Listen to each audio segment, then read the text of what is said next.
I'm Karyn Bryant for MMA H.E.A.T. I'm here with Diego Sanchez, and you've got a big fight coming up against Matt Hughes, and that's going to be in Denver. Let's talk about this fight versus Matt, because, you know, he's, I don't want to say a legend of the sport. He certainly is, and he's been around a long time. Does that weigh on you at all when you're going in there with somebody with so much history? You know, it doesn't. I've fought legends before, and with Matt Hughes, it's just stylistically a great matchup for me and a great matchup for the fans. You know what I mean? It's gonna test him. I want to throw hands. He said he wants to throw hands, so we'll see. You know, I'm going to be 100% ready with my team and the training camp that I have planned. I'm just excited to be healthy, grounded, and focused. Your last fight with Martin Kampmann was very intense. A lot of people thought there was, controversial decision. I want to know how you felt about that fight. Oh, I felt 100% that I won the fight on, the last two rounds. You know, I give him the first round, but the second and third round, I thought I had. You know what I mean? I dominated by pushing the pace. I was chasing him down. I was landing hard shots. I wobbled him a couple times. And what was the deciding factor in that fight was the takedown. Takedowns are big points in this sport. And when a fight is close on the striking, a takedown is going to be the deciding factor. Was there any interest on your part in fighting him again? I mean, I know you won, so maybe you didn't want to, but did you ever think maybe you guys would like to fight again? You know what, that's a fight, I would love to fight him again after he called me a bitch on Twitter. But the thing is, you know what I mean, I'm on to the next fight. I'm fighting UFC Matt Hughes, a legend. You know what I mean? This guy's a guy that's beat GSP, that's beat BJ Penn, that he's beat all the top guys out there. So this is a guy that I want to say that I beat. And you still see Matt as a top contender, obviously a top fighter.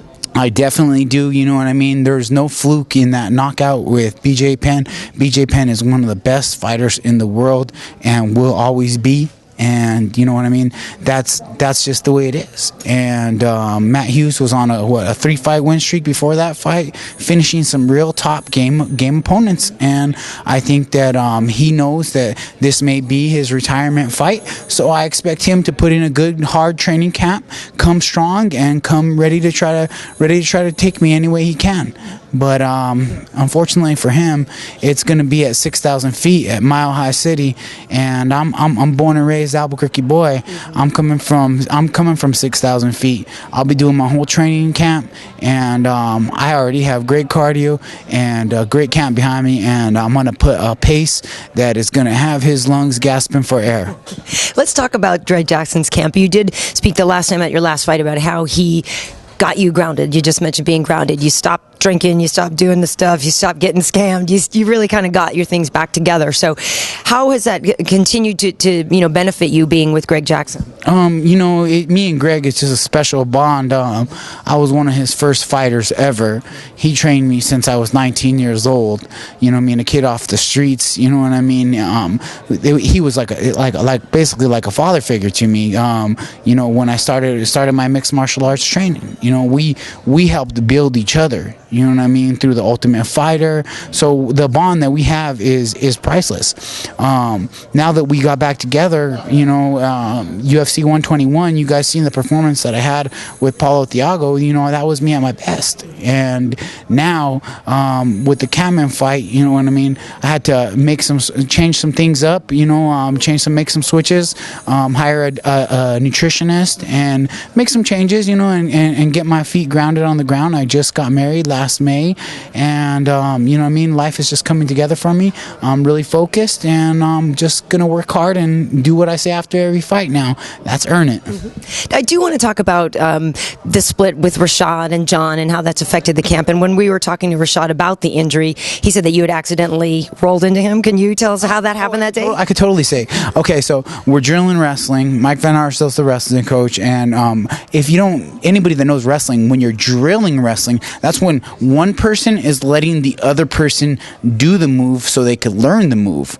And I was the dummy, so I was getting the double leg done on me, and Rashad and his training partner came into our area well, I guess Rashad was getting taken down or something. Somehow they were drilling. They came into our area, and the guy that was drilling me, he double legged me onto them, and I heard a little pop, and you know, I love Rashad, and I felt bad for him, you know what I mean, but up to that day, I was helping him get ready for his fight. I was the guy telling him, I was the guy calling him and texting him and motivating him, you know, like, you're gonna get this, you know. I love Rashad with all my heart, you know what I mean. Johnny Bones, that's me and Johnny got a real strong connection. He does the yeah cartwheel, I do the yes cartwheel. That's my brother, you know what I mean. We both love Jesus Christ. You know what I mean? That's my brother in Christ right there.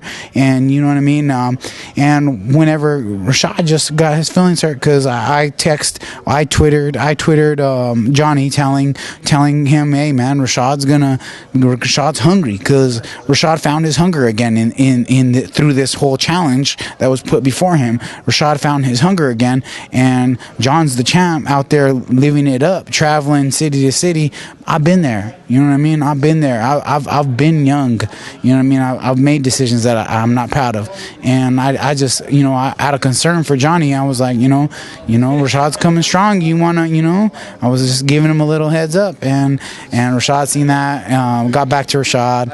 Rashad was a little hurt at me for that one, but in the end, Johnny's my teammate, and I stand for the team. You know what I mean, and that's that.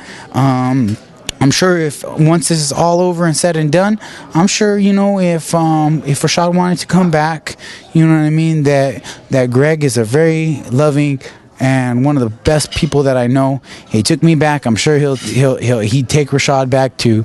You know what I mean? You know, Greg's just feelings were a little hurt.